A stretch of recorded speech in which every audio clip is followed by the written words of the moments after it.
síntomas que sean pues inestables, que sean agudos, en el que el paciente debe ser derivado al servicio de urgencias, o ya pues siguiendo con el escenario de que no sea agudo y que sí sea de características cardíacas, pasamos a una evaluación adicional en la que vamos a realizar o a estimar la probabilidad clínica de que el paciente tenga una enfermedad coronaria obstructiva, que esto ahorita vamos a mirar cuál es el score que proponen pues en la guía. También en este paso vamos a hacer una ecocardiografía en reposo para el paciente y puede ser una alternativa realizar un electrocardiograma con ejercicio, que ya ahorita vamos a hablar un poquito sobre eso. Acá también podemos encontrarnos en que tengamos un paciente que al calcular la probabilidad clínica tenga una probabilidad menor del 5%, que la catalogan como una probabilidad muy baja, en la que probablemente vamos a diferir las ayudas adicionales, o podemos tener también un paciente que a pesar de que tenga una probabilidad diferente, sea un paciente que tenga muchas comorbilidades o que tenga una pobre calidad de vida, en la que probablemente vamos también a considerar no hacerle pruebas adicionales, sino que vamos a hacerle solamente tratamiento médico. Después de estimar esa probabilidad, entonces vamos a confirmar el diagnóstico y estimar el riesgo de los eventos, que eso va a ser con unas pruebas diagnósticas que vamos a abordar a continuación. Y finalmente, si lo confirmamos, vamos a hacer un tratamiento que irá pues desde cambios en el estilo de vida y modificación de los factores de riesgo, también manejo farmacológico modificador de la enfermedad y sintomático, y en algunos casos la revascularización. Este es el score que proponen para estimar la probabilidad clínica, que es en lo que nos vamos a enfocar en esta actividad. Para eso, entonces, lo primero que debemos hacer es un score de síntomas que nos va a dar un puntaje, una puntuación entre 0 y 3 puntos, dependiendo si el paciente tiene un dolor torácico o si tiene disnea. Si el paciente tiene dolor torácico, si es de características típicas, se le da un punto. Si se empeora con la actividad física o el estrés emocional, se le da otro punto. Y si mejora con el reposo o con el nitrato, se le da otro punto, sumando pues en total una posibilidad de 3 puntos. Y si es por disnea, que es una disnea que se empeora con la actividad física, le da automáticamente 2 puntos. Lo segundo que miramos es el número de factores de riesgo. Cada uno de esos factores de riesgo le va a dar un punto, entonces va a ir de 0 hasta 5, haciendo la aclaración de que la historia familiar se refiere a que el paciente tenga historia o antecedente familiar de primer grado, que tengan una muerte, pues que tengan, perdón, una enfermedad coronaria en edades tempranas, en hombres menores de 55 años y en mujeres menores de 65 años, que tenga historia ya sea presente o previa de tabaquismo, dislipidemia, hipertensión y diabetes. De acuerdo con esto, entonces vamos a realizar este score. Lo primero, entonces, miramos los síntomas como hablábamos ahorita. Si el paciente le da 0 o 1 punto, nos vamos a enfocar en este lado de acá, 2 puntos en esta parte central o 3 puntos en esta parte de la derecha. Ahí miramos si es una mujer o un hombre, porque también se modifica de acuerdo con el sexo, el número de factores de riesgo que mencionamos ahorita, si es 0, 1, 2, 3 o 4, 5. Y también tendremos en cuenta la edad del paciente. De acuerdo con todas estas variables, entonces vamos a estimar o a tener un número que va a ser el riesgo, el porcentaje de riesgo de ese paciente, de la probabilidad clínica, perdón, de que tenga una enfermedad coronaria obstructiva. Aquí los colores azul claro, entonces van a ser de riesgo muy bajo, de verde va a ser, verde azul pues va a ser riesgo bajo, y amarillo riesgo moderado. Entonces vamos a empezar con los casos clínicos y vamos a ir abordando todo lo que acabamos de mencionar. Empezamos con este primer caso clínico, que se trata de un hombre de 39 años que no tiene antecedentes patológicos, es sedentario, consulta porque desde hace 6 meses presenta episodios de dolor torácico opresivo cuando sube escaleras rápido y mejora con el reposo. Se le hizo de manera inicial un electrocardiograma que estaba normal, y se le hizo también una ecocardiografía transtorácica en reposo que no tuvo alteraciones. Entonces la pregunta que se hacía en la encuesta era que cuál era la conducta que consideraban más apropiada. En total obtuvimos 15 respuestas. De estos, el 40% consideró que habría que hacer una prueba de esfuerzo electrocardiográfica en banda. El otro 40% también considera que debería hacer un score de calcio coronario. Un 13% considera que debía hacer una prueba funcional, y el restante estaba consideraba pues que había que hacerle un tratamiento con terapia médica óptima. Entonces, para hacer el ejercicio de la estimación de la probabilidad clínica, en cada uno de los casos vamos a tratar de estimarlo de acuerdo con la guía. Por síntomas, este paciente nos daba 3 puntos porque al cumplir todos los criterios de típico, es un hombre que no tiene factores de riesgo y que tiene una edad de 39 años. Llevando entonces esto nos daría un riesgo aproximado al 9%, es decir, que estaría calculado como un paciente, o clasificado, perdón, como un paciente de riesgo bajo. Cuando miramos entonces la guía que sugiere con cada uno de los riesgos, vemos que para los pacientes que tienen muy bajo riesgo, ellos sugieren pues que se puede incluso diferir las ayudas adicionales. Si es un riesgo bajo, entre el 5 y el 15%, como es el caso de nuestro paciente, proponen hacer un ajuste en la probabilidad clínica, que ya vamos a mirar cómo se hace esto, o se puede hacer un angiotac de arterias coronarias. Si es un riesgo moderado entre el 15 y el 50%, se puede hacer un angiotac de arterias coronarias o hacer pruebas funcionales.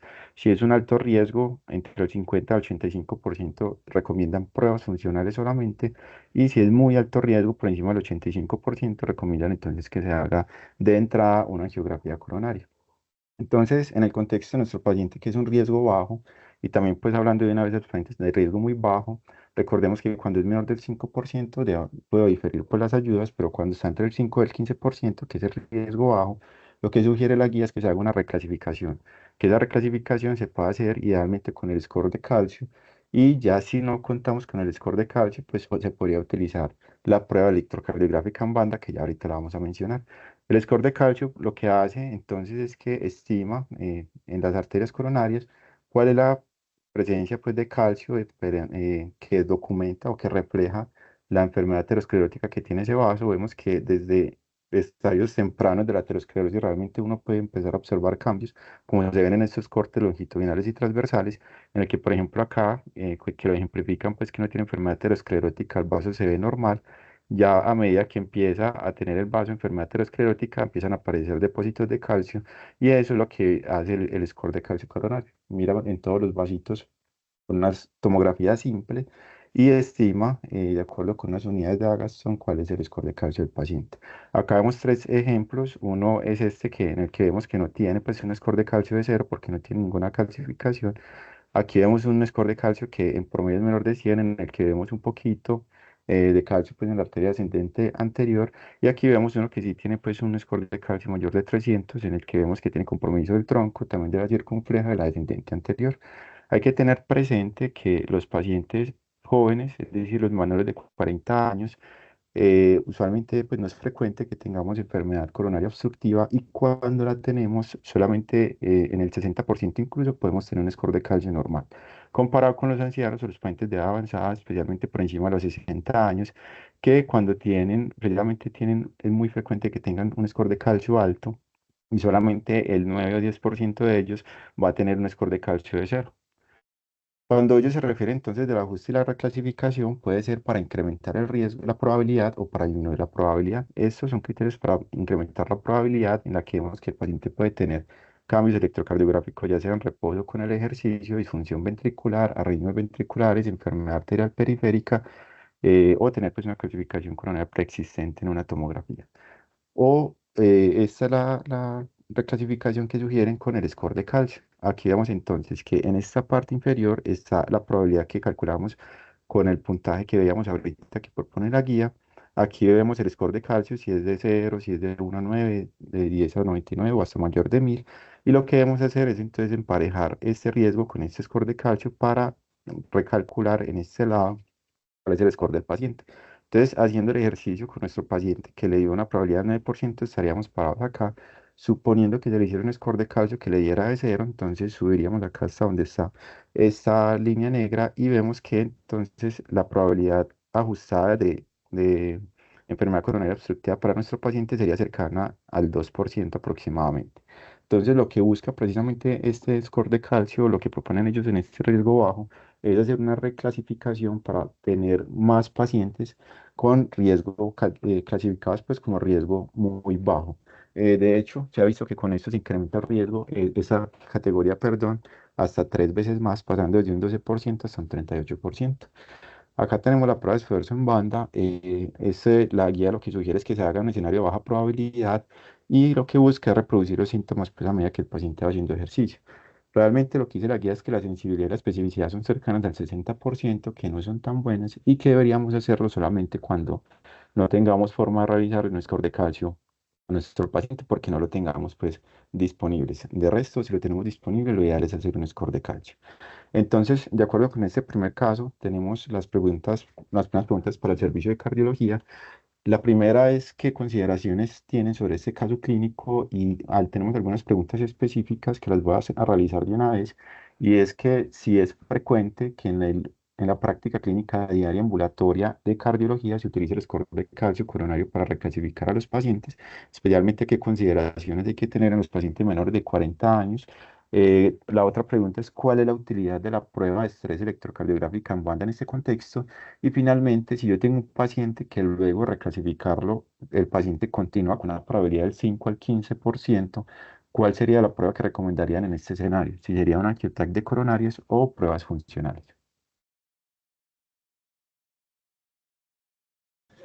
Sí, muy buenos días. Buenos días, Jorge profe. Luis Ferreira. Sí, buenos días. Jorge Luis Ferreira de Cardiología. Gracias al Departamento de Medicina Interna por la invitación. Bueno, es un tema muy interesante el síndrome coronario crónico porque tiene muchas cositas de análisis. En cuanto a las preguntas, la primera pregunta del frecuente el uso en la práctica clínica diaria ambulatoria de cardiología del score de calcio coronario para reclasificar a los pacientes. Realmente el score de calcio en el mundo se ha venido digamos, pregonizando como frecuente tanto por los departamentos de cardiología como de medicina interna. Según las últimas guías y lo que acabas de mencionar, según las nuevas clasificaciones de la probabilidad clínica basada o ponderada por estos factores de riesgo, debería ordenarse el score del calcio con más frecuencia, sobre todo en esos pacientes que menciona, que son los de bajo riesgo y probablemente los de riesgo moderado o probabilidad moderada o intermedia, ¿no? Entonces deberíamos tenerlo presente. Probablemente se ha sobreutilizado porque lo estamos ordenando o se ha ordenado mucho en todo dolor torácico y deberíamos realmente o está desaconsejado en estos pacientes que tienen dolor torácico pero con sospecha de síndrome coronario. En nuestro medio y en nuestro hospital lo utilizamos poco, tal vez porque nuestros pacientes son de riesgo alto o riesgo muy alto y la recomendación es utilizarlo en estos pacientes de riesgo bajo o riesgo moderado, donde sí sirve para reclasificar a estos pacientes. Y en la reclasificación de estos pacientes, de su probabilidad, muchos de estos pacientes logran bajarse a una probabilidad muy, muy baja, con lo cual evitamos pues muchos exámenes innecesarios y debería ordenarse como con más frecuencia en primera instancia el score de calcio.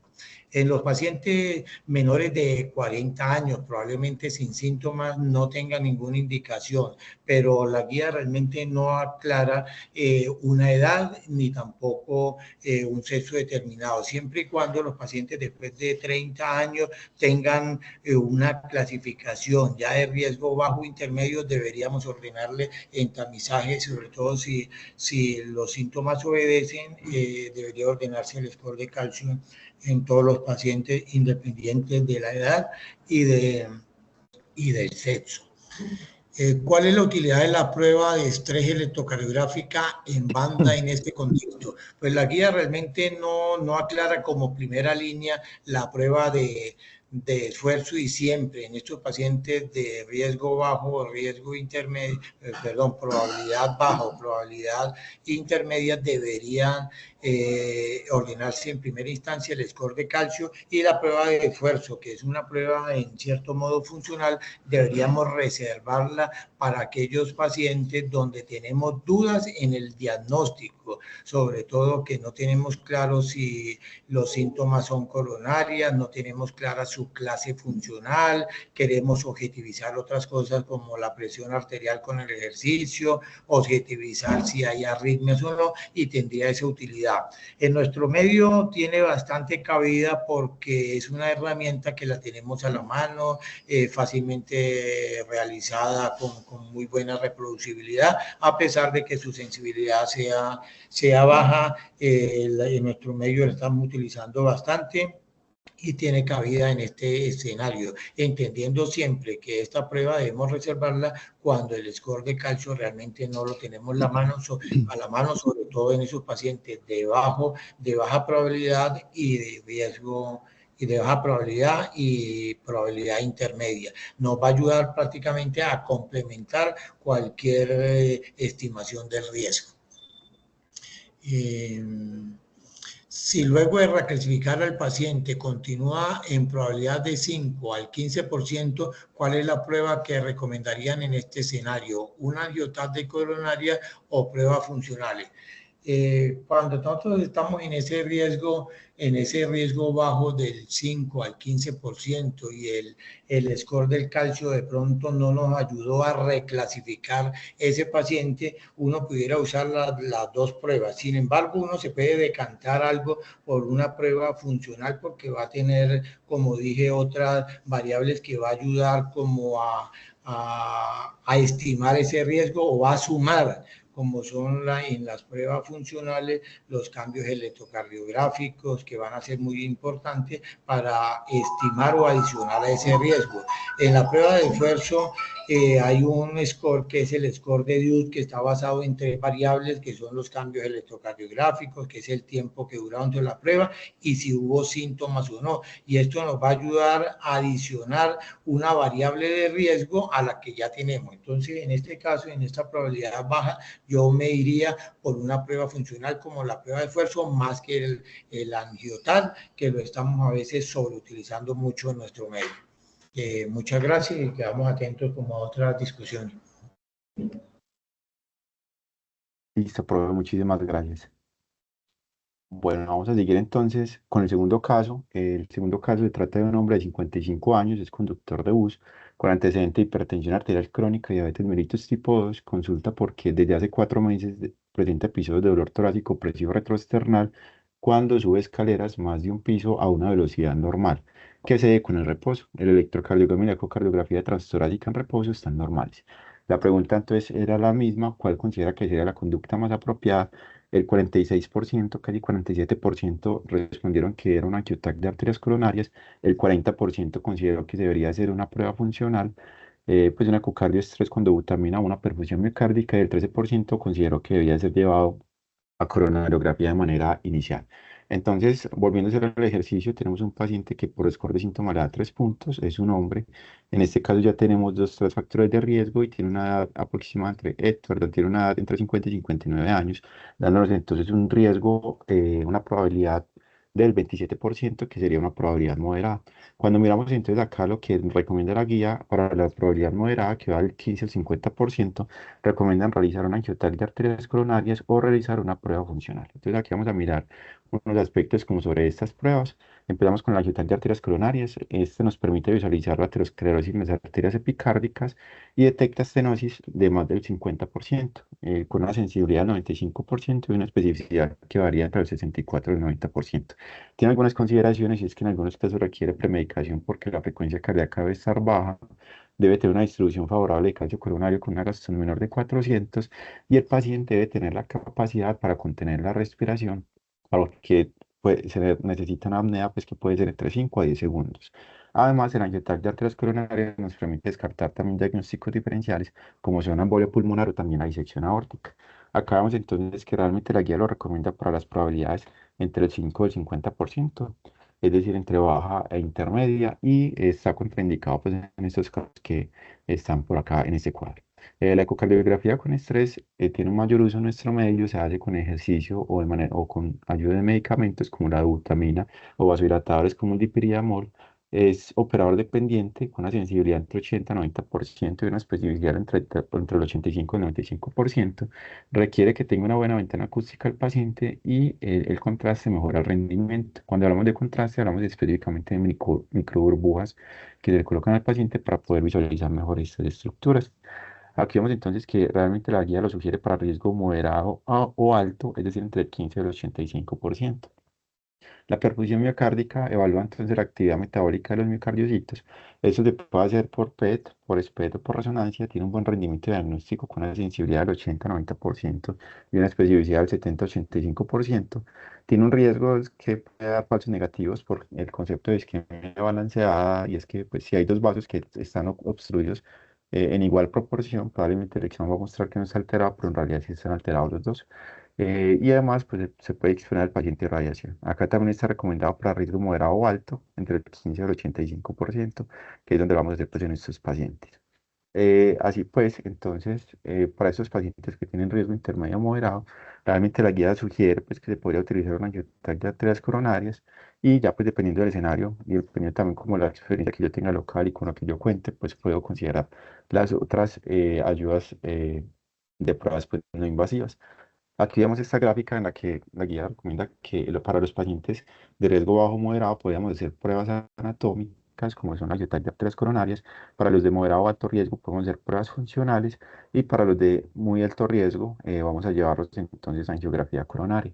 A estos pacientes que les hacemos estas pruebas de manera inicial, dependiendo de lo que encontremos, podemos llevarlos a cambios en el estilo de vida de manejo pues farmacológico o podemos llevarlos de una vez a angiografía coronaria. Y independientemente, pues también si lo llevamos a cambios, a manejo médico, pues a terapia médica óptima, estos pacientes si tienen síntomas refractarios, terminarán pues finalmente en una angiografía coronaria, en la que podremos ver si estamos ante una enfermedad obstructiva, en la que consideraríamos revascularización, o si estaríamos en una enfermedad no obstructiva. Este es un estudio que es el estudio del Discharge, que fue publicado en el 2022, un estudio que incluyó 3.667 pacientes con una edad media de 60 años, incluyó pacientes con más de 30 años que habían sido derivados para una angiografía coronaria por un dolor torácico estable de probabilidad intermedia como la que tenía nuestra paciente.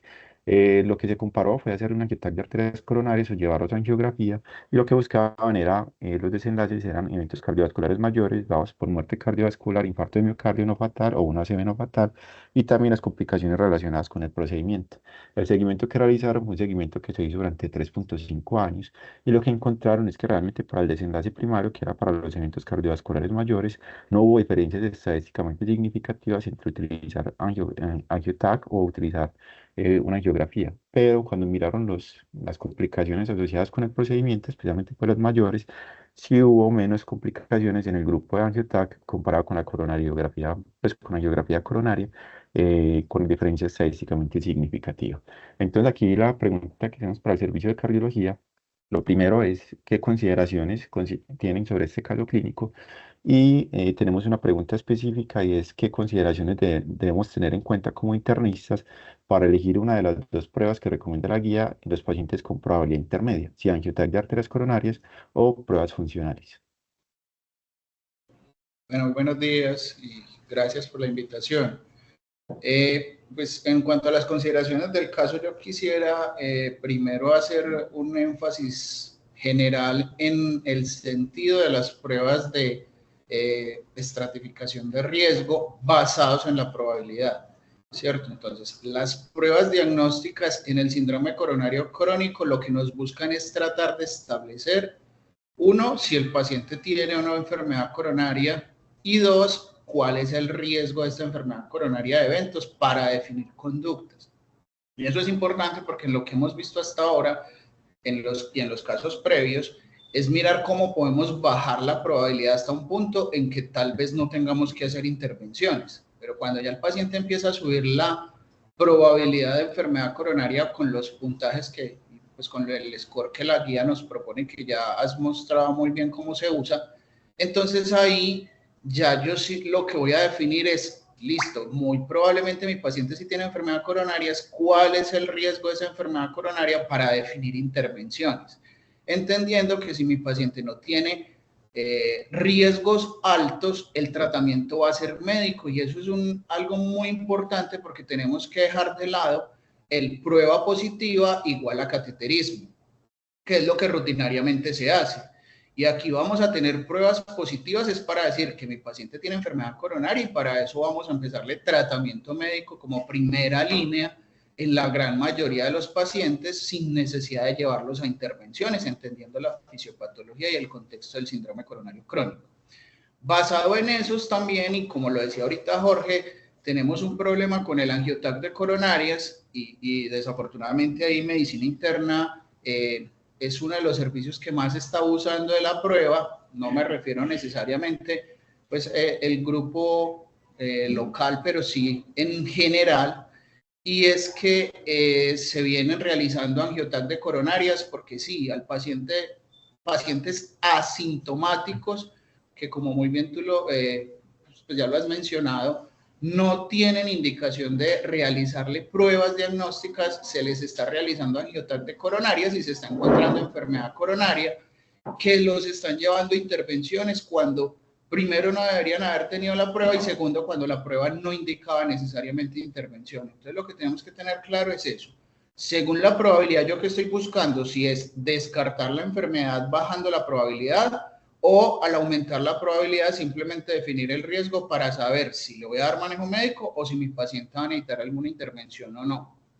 Teniendo en cuenta ese contexto e insistiendo que no deberíamos mandar tanto angioTAC de coronarias porque sí, porque insisto, se le está mandando pacientes porque le encontraron enfermedad aterosclerótica en otro lado, que porque, o sea, por muchas razones, pero el paciente sin disnea o sin un dolor de características anginosas, le están mandando angioTAC de coronarias, eso lo único que hace es enredarle la vida a los pacientes.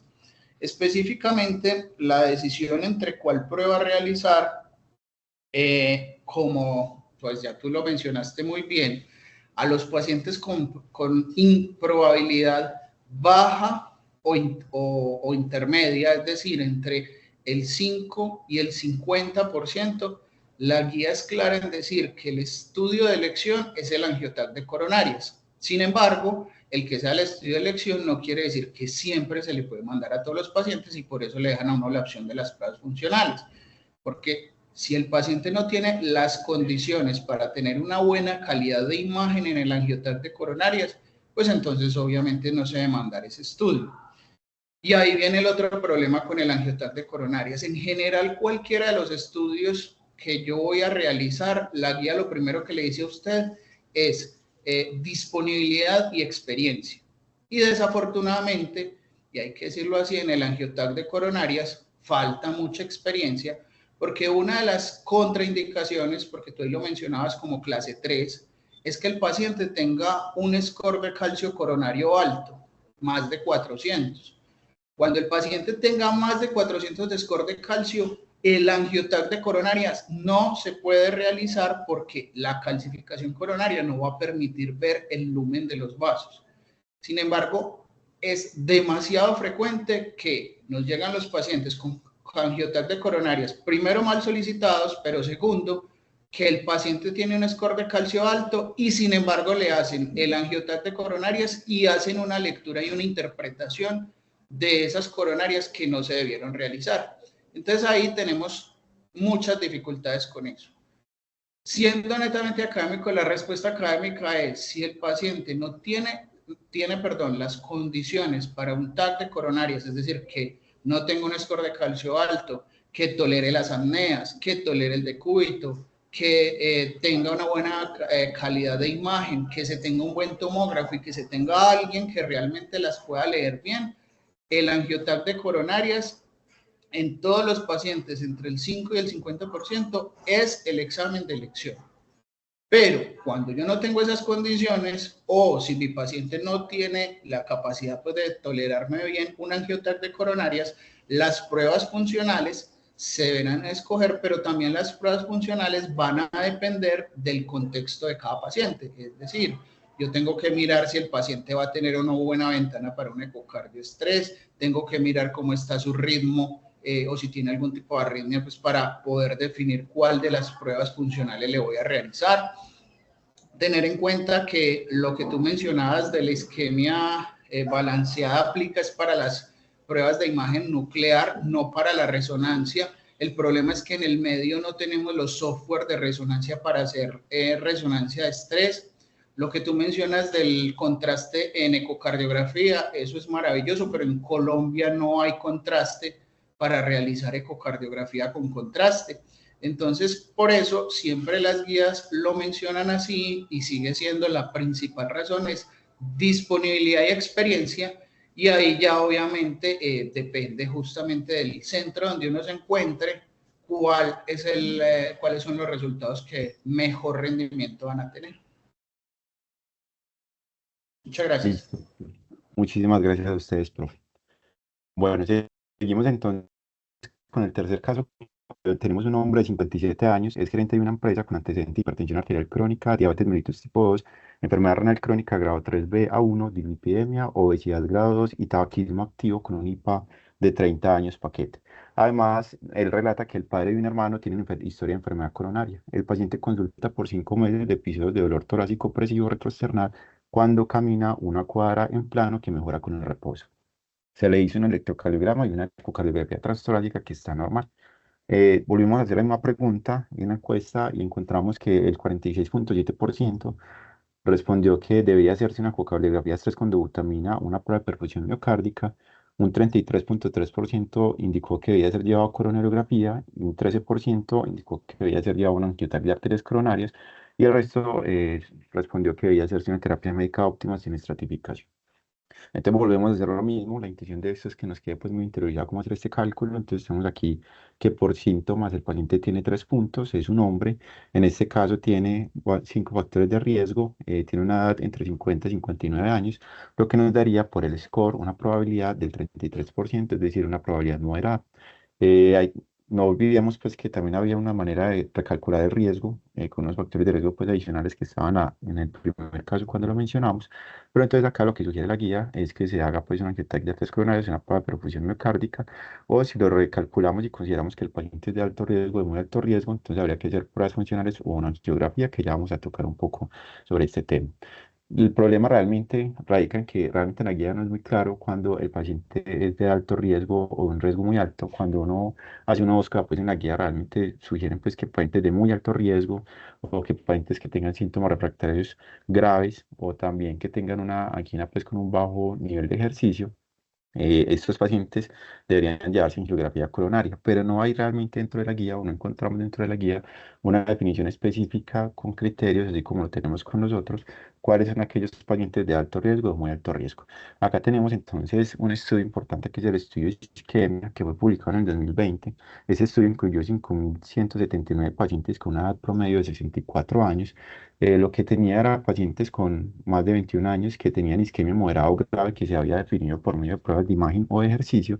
Se llevaron, la comparación fue entre terapia médica, angiografía coronaria y revascularización cuando estaba indicado en un grupo y en otro grupo era solamente tratamiento médico que se permitía pues hacer la angiografía si presentaban fracaso de la terapia médica y los desenlaces que buscaron eran compuestos de muerte por causa cardiovascular, infarto de miocardio o hospitalización por angina inestable, falla cardíaca o paro cardíaco.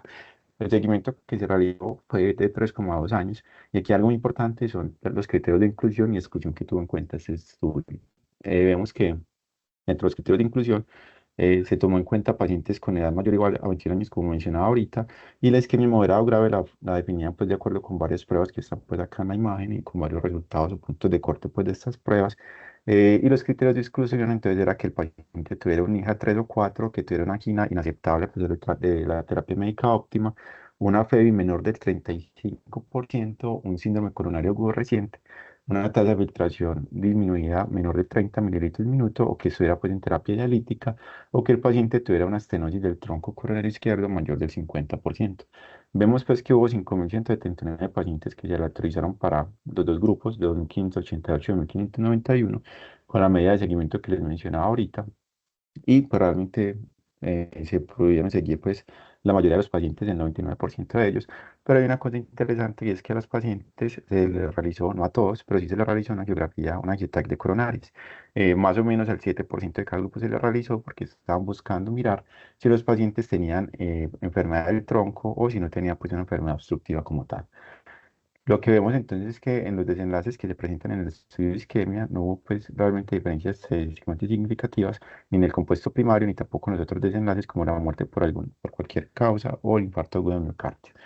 Entonces, las preguntas que tenemos para cardiología con respecto a este caso es que, qué consideraciones, primero, pues, qué consideraciones tienen acerca del caso y las preguntas específicas es que cómo debemos identificar de manera adecuada a los pacientes con alta y muy alta probabilidad de síndrome coronario crónico, que como dijimos, pues no encontramos con una definición clara en la guía.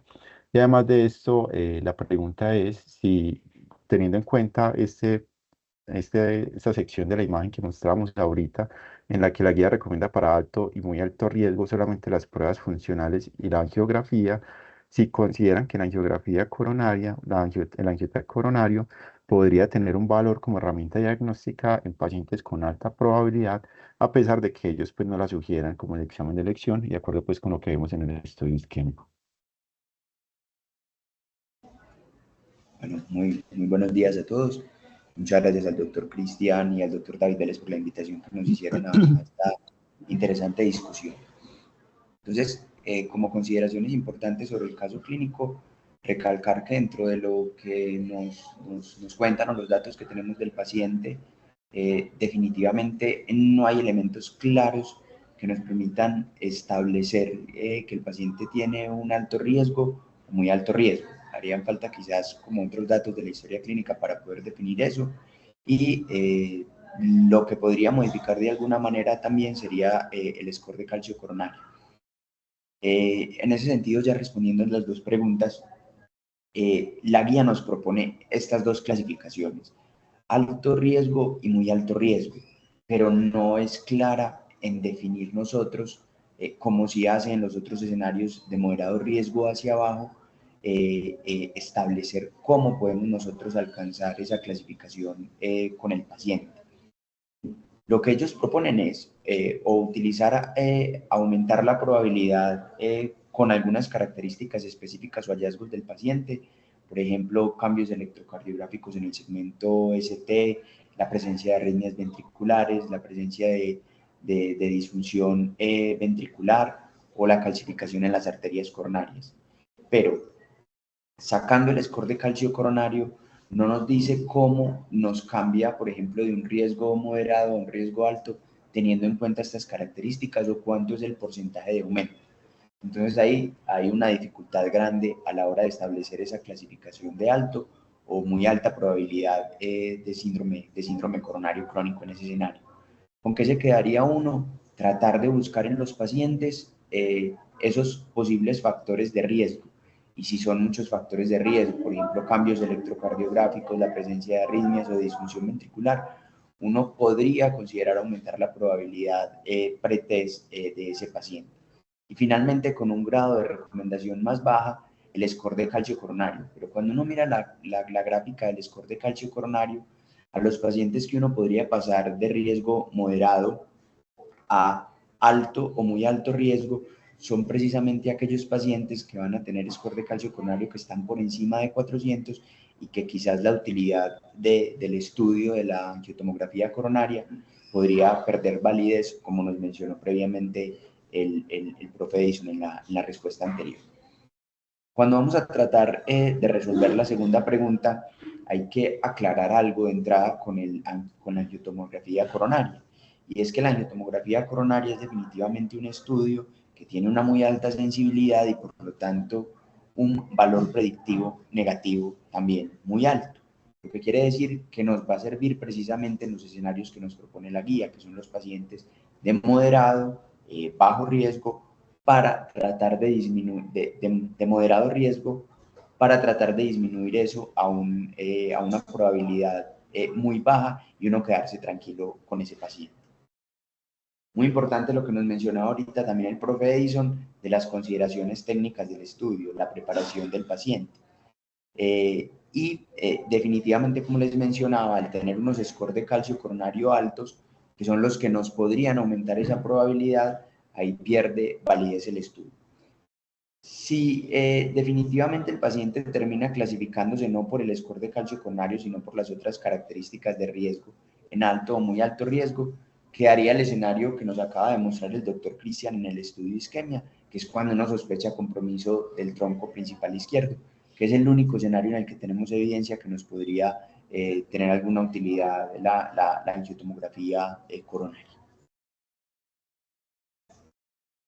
Listo, profe. Profe, muchísimas gracias. Finalizamos entonces con este cuarto caso clínico. El caso clínico se trata de un hombre de 55 años, asesor comercial de una entidad bancaria, con antecedente de obesidad grado 2, diabetes mellitus tipo 2 y tabaquismo activo con un índice paquete de año de 15 años paquete. Él consulta por 5 meses de disnea cuando camina 3 cuadras, sin edema a miembros inferiores, sin vendomnea ni disnea paroxística nocturna. No tiene historia de dolor torácico, se le hizo un electrocardiograma que está normal. Sin embargo, le hicieron una ecocardiografía transtorácica en reposo que reporta una fracción de eyección del ventrículo izquierdo del 25%, sin trastornos segmentarios de la contractilidad. Entonces, las preguntas eran las mismas, el 40% respondió que se debe llevar a coronariografía, un 26,7% contestó que debía hacerse una ecocardiografía de estrés con dobutamina o una perfusión miocárdica, y el otro 26,7% lo llevó para terapia médica óptima sin estratificación, y el restante consideró que debía hacerse una angioTAC de arterias coronarias. Aquí entonces, volviendo a lo mismo, realmente esto, si fuéramos a hacer el score de probabilidad clínica, en este paciente nos daría entonces una probabilidad estimada del 27%. Sin embargo, la guía tiene un apartado que se refiere al síndrome coronario crónico e insuficiencia cardíaca, en el que indican que los pacientes que tengan una FEBI menor del 35%, en el que sospeche uno que tiene enfermedad obstructiva, esos pacientes deben ser llevados a una angiografía coronaria. Y ya si el paciente tiene una FEBI mayor del 35% y que yo tenga la sospecha, entonces debería hacerle pues una angioTAC de coronarias si es un riesgo pues moderado, bajo a moderado.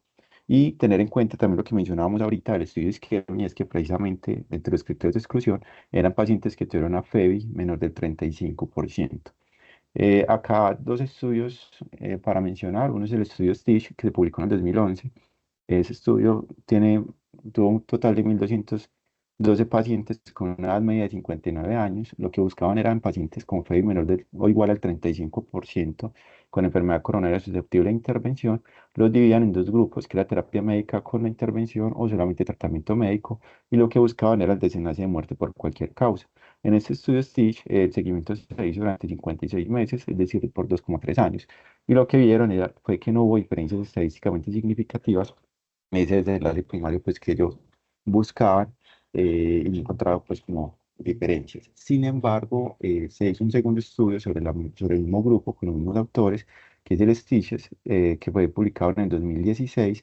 Lo mismo, 1.212 pacientes, 59 años, hicieron la misma intervención, de hecho era pues el mismo grupo, solamente que extendieron el seguimiento a un tiempo de 9,8 años, es decir, casi pues 10 años. Y acá se encontró entonces que había diferencias estadísticamente significativas, siendo entonces, teniendo pues una disminución en la mortalidad en los pacientes que se llevaban a intervención, angiografía pues con intervención, comparado con el grupo que se llevó a terapia médica óptima. Y realmente la diferencia estadísticamente significativa se vio pues en todos los desenlaces, tanto en el primario como en los desenlaces pues que incluyeron. Entonces, acá la pregunta para el servicio de cardiología, primero es qué consideraciones tienen sobre el caso clínico, y lo segundo es qué estrategias utilizar para enfrentar el concepto de disnea como equivalente anginoso en médicos no expertos, y también cómo abordar de manera adecuada el síndrome coronario crónico en pacientes con fracción de eyección reducida.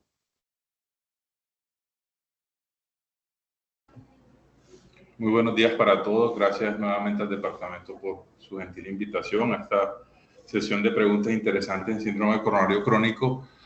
Y lo primero que hay que decir es que hay que situar a este paciente en un escenario de síndrome de falla cardíaca de nuevo diagnóstico.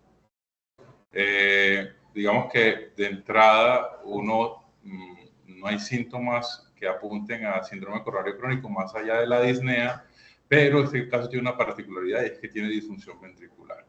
Entonces yo creo que la forma de afrontar este caso en primera instancia es un paciente que tiene síndrome de falla cardíaca y que encuentra disfunción ventricular. Ambas cosas resultan vinculantes y conducen al diagnóstico de falla cardíaca aguda de nuevo diagnóstico. Ahora bien, una vez establezco este diagnóstico, debo seguir con el ejercicio etiológico y por supuesto la enfermedad coronaria parte desde la epidemiología como la principal causa de insuficiencia cardíaca, y entonces entraríamos a un escenario en paralelo, que es la sospecha de síndrome coronario crónico como causa de difusión ventricular, que es uno de los escenarios de sospecha de la enfermedad. Discernir si la disnea es por enfermedad coronaria o por la insuficiencia cardíaca cuando tengo disfunción ventricular es un verdadero desafío, y cuesta mucho asignarlo como equivalente anginoso si tengo en paralelo una disfunción ventricular. De hecho, cuando uno observa los reportes de disnea como causa o síntoma del síndrome coronario crónico, los reportes son bastante dispares, desde 80% para las publicaciones que han tratado de definir el beneficio de la revascularización de lesiones crónicas, hasta el 10 al 12% para aquellos pacientes que se sospecha la enfermedad. Y una de las observaciones llamativas es, por ejemplo, cuando se trata de buscar alivio de la disnea como síntoma de enfermedad coronaria. Tras la revascularización se observan predictores como la enfermedad pulmonar, la depresión o la anemia como factores que disminuyen la probabilidad de mejoría del síntoma tras la revascularización, lo que nuevamente nos lleva al dilema inicial y es la dificultad que tenemos en muchos escenarios de adjudicar la disnea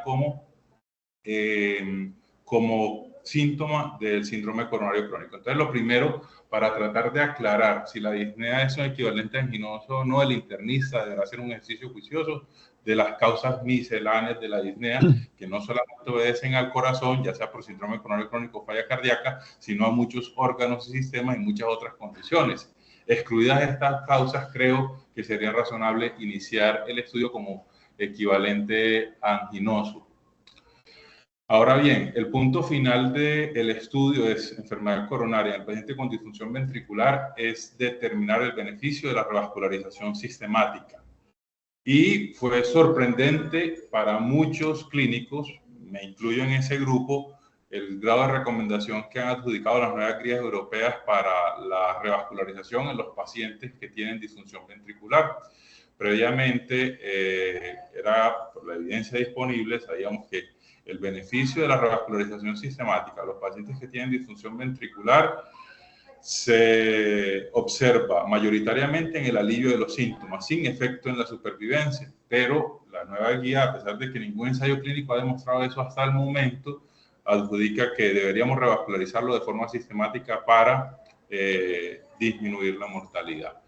Entonces, creo que para este paciente el abordaje inicial, por supuesto, es el estudio etiológico y frente a la ausencia de una causa clara, creo que el proceder inicial sería el estudio con resonancia cardiovascular para tratar de, uno, tener más elementos a favor o en contra de la enfermedad coronaria y o excluir otras causas de la etiología de la falla cardíaca.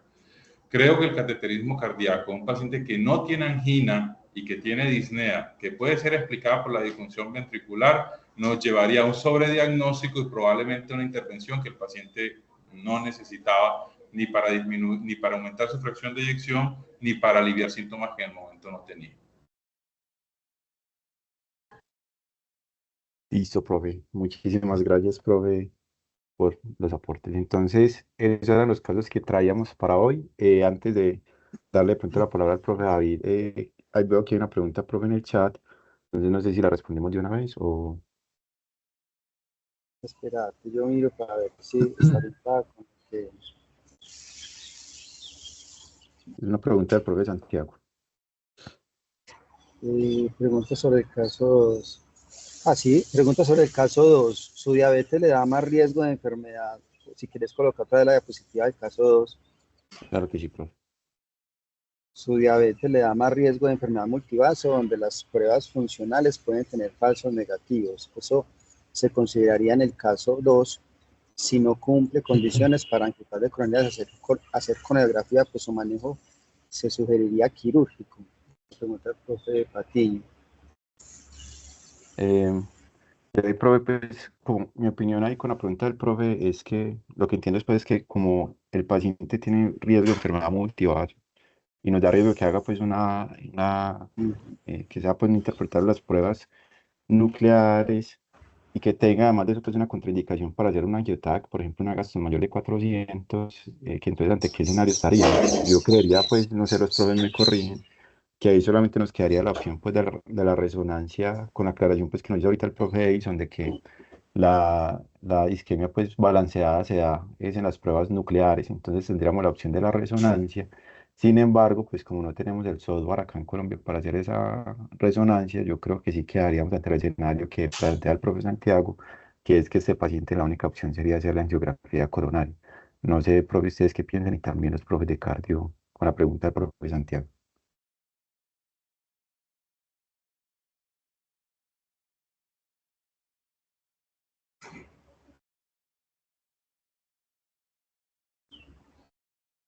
Yo lo que entiendo es el caso 2 es un paciente que tiene una probabilidad intermedia, ¿cierto? Pero como es diabético, el profe Santiago dice puede tener enfermedad multivaso, Y si no le podemos hacer en las angioplasias coronarias, probablemente sea mejor llevar la coronariografía porque las pruebas funcionales pueden salir alteradas, pues pueden salir, no pueden ser confiables. Es como la pregunta, no sé, profe, ¿qué considera?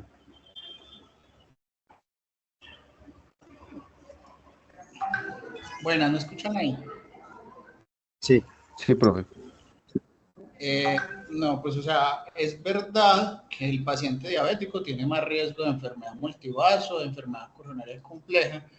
Sin embargo, como hemos visto en los diferentes casos, la diabetes es uno de los factores de riesgo que se tiene dentro de la estratificación de probabilidad, ¿cierto? O sea, de por sí ya ahí estamos considerando como un modificador de la probabilidad. Y pues si dijéramos que todo diabético va a tener problemas, entonces a todos les tendríamos que hacer cateterismo y obviamente eso sería un exceso de estratificación invasiva. En esos pacientes lo que se debe tener en cuenta es que sí, puede haber isquemia balanceada, pero pues entonces ahí se podrá mirar si al paciente se le puede hacer un ecocardio estrés, que recordemos que los estudios de estrés idealmente deberían ser con ejercicio, o si no se puede con ejercicio, entonces con estrés farmacológico. No quiere decir que no se le pueda hacer una medicina nuclear tampoco, solo que se debe tener en cuenta al momento de la interpretación y dependiendo de lo que ahorita Miguel les decía, la probabilidad de que el paciente tenga pues, una probabilidad más alta, por encima del 85, que son esas pacientes con anginas con baja intensidad o que tienen síntomas refractarios, que los síntomas son de rápida progresión. Entonces, un diabético que por lo demás en general está bien controlado, que no tiene pues como ese tipo de sintomatologías, no deberíamos concluir que los estudios funcionales no se pueden realizar. Profe, listo. Profe, yo creo que esta pregunta de Santiago la voy como a unir a una que yo tenía con relación al caso 3 en los pacientes que tengan muy alto riesgo, donde se preguntó si tendría cabida la realización de la angioplástica coronarias. Es decir, teniendo en cuenta pues la sombra del estudio de isquemia, siempre va a existir como esa necesidad de que hay pacientes que uno dice, no, es que este paciente, pues sí, vamos a hacer la prueba para hacer un diagnóstico, pero con seguridad debe tener una enfermedad coronaria, ¿cierto? Y con seguridad debe tener un síndrome coronario crónico. Ahora, teniendo en cuenta el estudio de isquemia, pues nos sería muy útil saber si el paciente tiene una enfermedad del tronco o como tal, ¿cierto? Entonces, en ese sentido, ahí es donde la angioplástica coronaria tiene mucha importancia y por eso en este caso clínico 3 se hizo esa pregunta, ¿será que tiene cabida? Porque se ha hablado pues con algunos cardiólogos y ellos han mencionado que pues probablemente en un paciente de alto riesgo, muy alto riesgo, la angioplástica coronaria tiene cabida teniendo en cuenta el estudio de isquemia. Entonces, y más aún por un concepto que me pueden corregir, pues que yo tengo, pero puede tener sus aristas, y es que las pruebas funcionales no me van a predecir, no tienen la capacidad como de predecir al paciente que tiene esa enfermedad del tronco. Entonces, las dos preguntas, no sé si Santiago mencionaba eso, porque como yo no le puedo hacer angioplástica coronaria, donde este man tenga enfermedad del tronco, se me va a pasar con una prueba funcional, o así la prueba funcional salga positiva, no me lo va a predecir.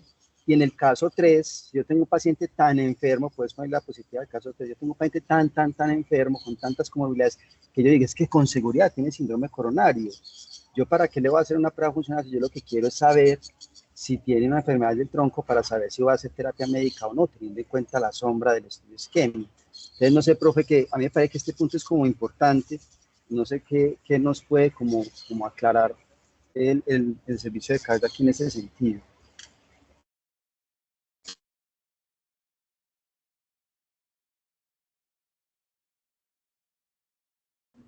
Profe, buenos días, ¿cómo estás? Profe, definitivamente, teniendo en cuenta los resultados del estudio de isquemia, ahí habría evidencia y habría cabida para realizar la angiotomografía coronaria. Sin embargo, como les mencionaba ahorita, es muy importante tener en cuenta el score de calcio coronario, que creo que Cristian Agudelo por ahí puso. Hay una pregunta en ese sentido que ya ahorita trato de resolvérsela, y es que si el score está alto y que van a ser muchos de los pacientes que yo pueda reclasificar de moderado a alto o muy alto riesgo, de entrada ya no voy a poder utilizar la prueba. Entonces, obviamente quedaría cabida, pero en esos pacientes que yo haya aumentado la probabilidad pretest del síndrome coronario crónico y que el calcio coronario no sea un impedimento para la prueba. Pero si definitivamente hay una contraindicación en ese sentido, no sería de utilidad y no nos daría los elementos válidos para poder interpretar el estudio. Entonces ahí sí pasaría uno a realizar o los estudios funcionales en los pacientes que son de alto riesgo o la angiografía coronaria en los pacientes que son de muy alto riesgo. Pero si yo aumenté la probabilidad por otras cosas y no tengo ninguna implicación del score de calcio coronario, definitivamente para descartar ese compromiso del tronco uno pudiera utilizar la tomografía coronaria.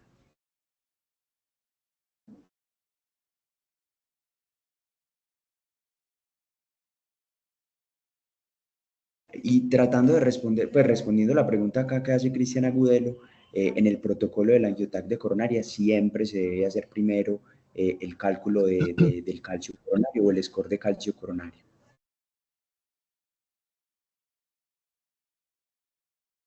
El profe Fabián Jaimes levantó la mano.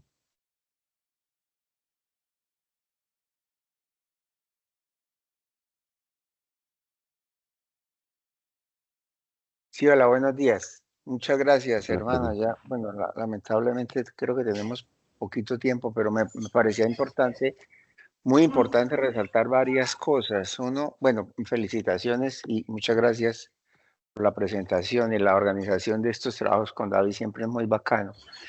A mí me preocupa, me parece que es muy importante resaltar para todos los que escuchan y para todos los residentes grandes y chiquitos que deben recordar que las guías de práctica clínica tienen que, digamos, ustedes tienen que utilizar esa herramienta como utilizan un estudio clínico, como utilizan un experimento clínico, como utilizan un estudio de cohortes. Cualquier publicación médica debe pasar por el rasero de lo que ustedes saben acerca del problema clínico que quieren manejar y acerca de lo que saben o deberían saber con respecto a la utilidad de la investigación como tal. Las guías de práctica clínica son una investigación monstruosamente compleja de hacer porque tiene que recopilar las respuestas a muchas preguntas, tiene que recopilar muchas revisiones sistemáticas de la literatura, muchas concepciones de los expertos, es decir, hay muchas cosas detrás, pero eso no los debe espantar ante como la idea de que esta es la palabra mágica que dicen los cardiólogos europeos y que ustedes como usuarios de la literatura tienen que realizar, que tienen que hacer. No, la guía de práctica clínica es, como su nombre lo dice, una guía que ustedes utilizan como orientación y que utilizan críticamente. Entonces, cada una de las preguntas que resuelve la guía,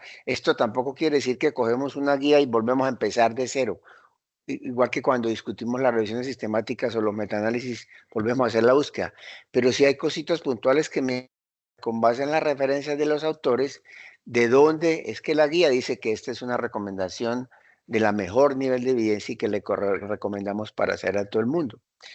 En esta guía en particular, y en esto lo que se entiende con los aspectos de diagnóstico, me parece muy importante recordarles la problemática de la probabilidad previa a los resultados de la prueba, que aquí es mucho más compleja porque mire que ellos se animan a hacer una cosa bastante difícil y es convertir la probabilidad previa de tener una condición en un numerito bastante exacto que por debajo de 5 nos dice haga una cosa, entre 10 y 15 haga otra, por encima de 15 haga otra y por encima de 85 haga otra.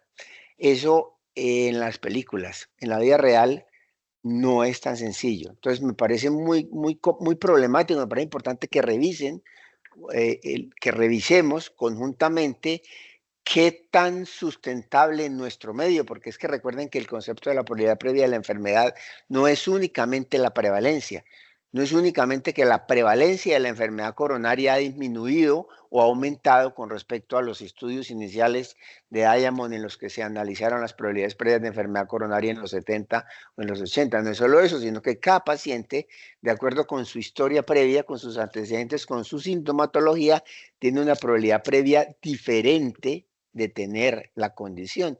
Y esa probabilidad se va modificando en la medida en que agregamos cositas, en la medida en que agregamos el simple electro, en la medida en que agregamos la simple ecocardiografía.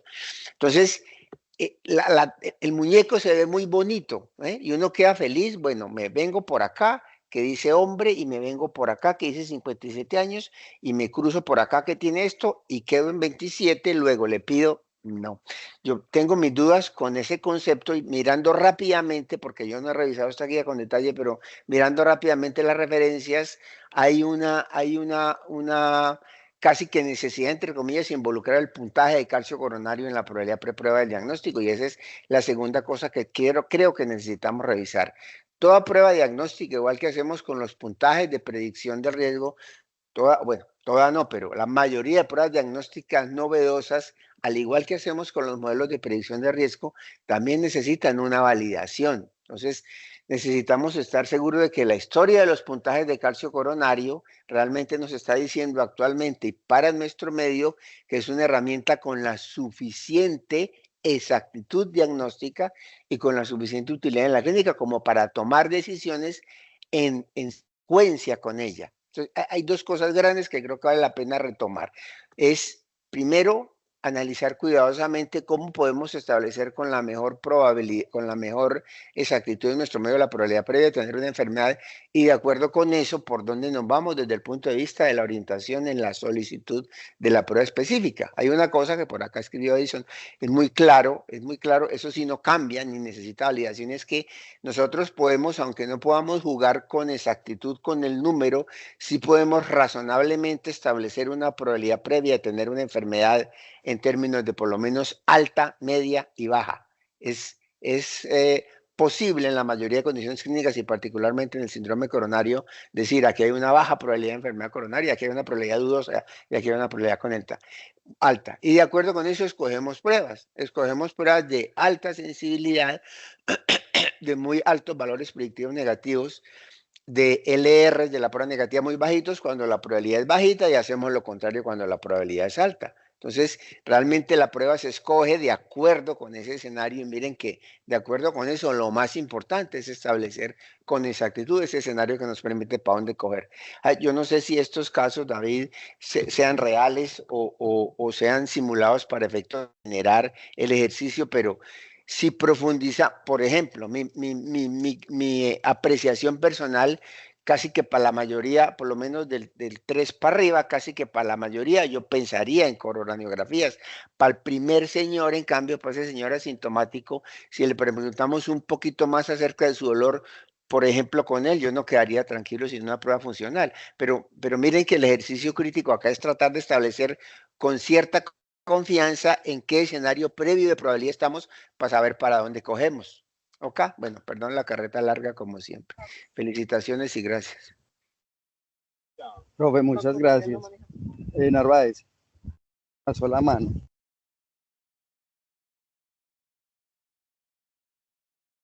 No sé si todavía estés acá.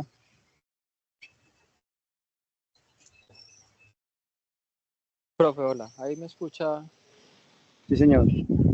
No sé si ya sea tarde, pues está como tarde, entonces yo no me demoro ahí como complementando lo del debate ahí entre en los casos que usted dice, como me voy por una funcional o una anatómica con lo del TAC, que es importante. Eso ya se comparó, que fue un estudio que se llama el estudio PROMIS, y que se vio que adicionar el TAC de coronarias en la evaluación del paciente les iba mejor. Pero llamativamente cuando se comparó TAC versus pruebas funcionales, hacer TAC de coronarias inicialmente no redujo el número de cateterismos solicitados. Sin embargo, los cateterismos que se solicitaron basados en un TAC de coronarias, la mayoría sí tenían una enfermedad que ameritaba hacerle alguna cosita, mientras que los cateterismos que se pedían, porque simplemente era alto riesgo, por una prueba funcional, se pelaban más y había más números de lesiones no obstructivas. Entonces eso es importante porque una de las cosas que nos ha enseñado el cambio de paradigma es que tenemos que empezar a pedir menos cateterismos y para eso nos va a servir el TAC de coronarias. Y si bien esos dos estudios, el PROMIS y el Scott Hart, no nos habían demostrado que hacer TAC de coronarias comparado con hacer una prueba funcional les iba mejor, en 2023 hay un metaanálisis en Circulation, que es lo más de bonito, que ese sí logró demostrar que cuando nosotros incluimos en la evaluación de los pacientes con síndrome coronario crónico el TAC de coronarias, basados por la evidencia actual, se reduce el número de cateterismos no necesarios hasta en un 75%, que eso es una de las cosas que uno buscaría, e incluso y de la mano de eso vamos a revascularizar menos pacientes que no tienen indicada la revascularización. Y ya por otro lado, es siempre entender que cuando usted va a pedir la prueba, piense que le va a aportar, que no le puede aportar la otra. No todo dolor de pecho en un paciente diabético, así por escala de alto riesgo, tiene que ver coronario, no. La prueba funcional es muy buena en esos sentidos. ¿Por qué? Porque usted está correlacionando que esa funcionalidad, esa garantía funcional que le da la prueba, que se correlacione con los síntomas que está teniendo el paciente. En cambio, un TAC de coronaria solamente le dice, sí, eso tiene una obstrucción, pero por fisiología coronaria ese paciente puede defender bien.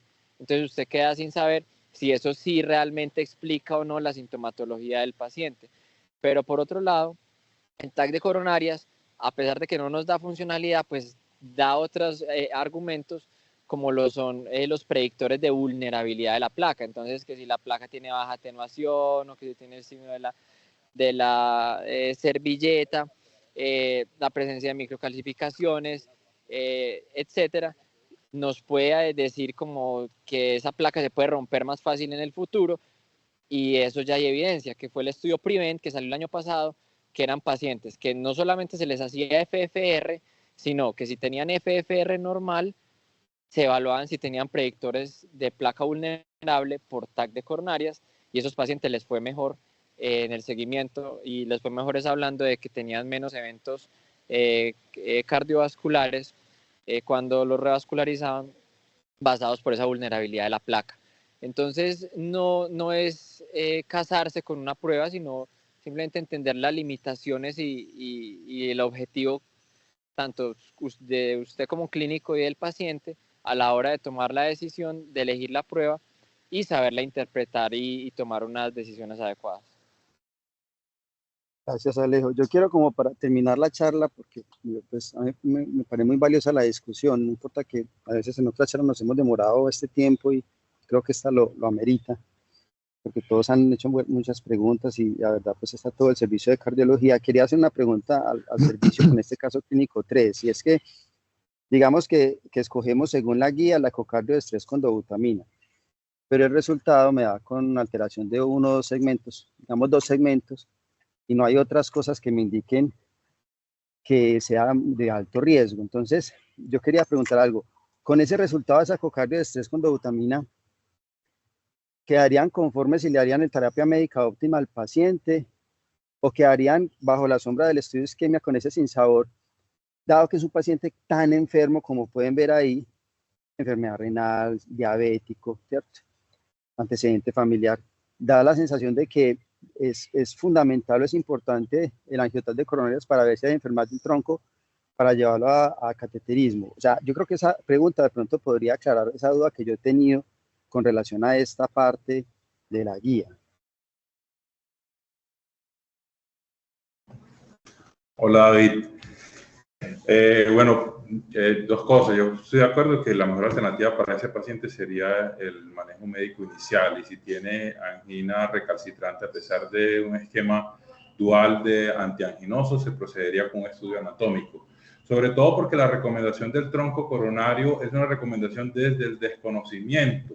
En realidad es un escenario que no se ha estudiado de forma sistemática, y por ahora los indicios que tenemos de los pacientes que, aunque no es un porcentaje significativo, y hay que ser claro en eso, en los ensayos clínicos donde se ha probado la revascularización sistemática, que se han incluido pacientes del tronco coronario, el subanálisis de esos pacientes sugiere que el comportamiento del tronco coronario es bastante similar al resto de las anatomías que hemos estudiado de forma más profunda. Necesitaríamos un ensayo clínico para tener la tranquilidad suficiente dirigido específicamente a estos pacientes, pero por ahora los registros y la evidencia de menor cuantía sugiere que posiblemente el tronco coronario se va a comportar igual. Entonces, extrapolando los datos, donde la revascularización sistemática de los pacientes no ha mejorado el desenlace de mortalidad, yo creo que una opción razonable para este paciente, y sobre todo teniendo en cuenta las comorbilidades y los efectos de un cateterismo, un paciente que tiene una enfermedad renal crónica, sería el manejo médico y solamente proceder si considero que el gradiente de beneficio de una intervención coronaria percutánea o de una cirugía va a estar a favor del paciente, ya que con el tratamiento médico fui incapaz de aliviar los síntomas que aquejaba.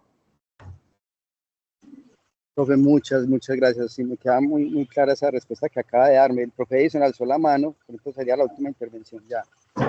Sí, no, yo quería hacer una aclaración en lo que mencionó Alejandro. Alejandro hizo pues una descripción muy buena de cómo las pruebas se deben escoger o qué se tiene en cuenta, pero hay que tener una cosa, hay que tener presente algo muy importante, porque mencionaba que es que el Coronarial TAC lleva a un mayor número de intervenciones reales en las coronarias y que las pruebas funcionales se pelan. Pero recordemos que eso no es verdad, porque es que la enfermedad coronaria no solamente es enfermedad de grandes vasos, tenemos enfermedad de la microcirculación.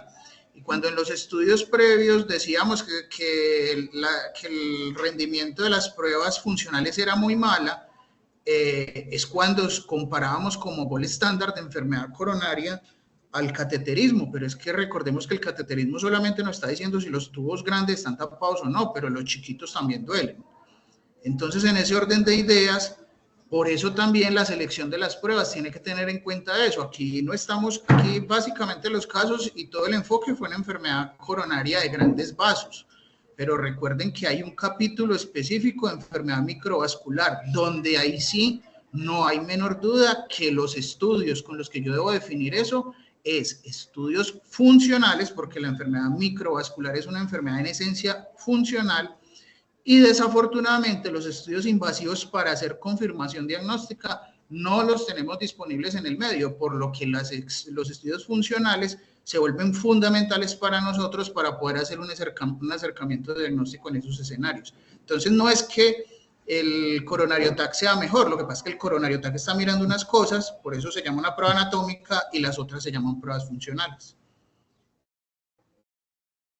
Profe, muchas gracias. Yo le agradezco mucho al Servicio de Cardiología por los aprendizajes del día de hoy. La verdad, queríamos, luego de que se expuso la guía de síndrome coronario crónico, pues traer como casos puntuales donde se profundizaran algunos temas que eran debatibles, y gracias al servicio, porque cada vez pues ahí vamos como teniendo más claridad con esta parte que me parece que todavía tiene mucho para incluso, como dice el profe Gándara, estudios que se necesitan y todo para ya tomar unas decisiones que sean unánimes, y vimos las respuestas de todos los internistas con cada caso como fueron de variables, pero todas estas cosas nos ayudan a tratar de tomar las mejores decisiones para los pacientes. De verdad que muchas gracias al servicio, a todos los conferencistas, y te felicito, Cristian, porque hiciste una muy buena charla.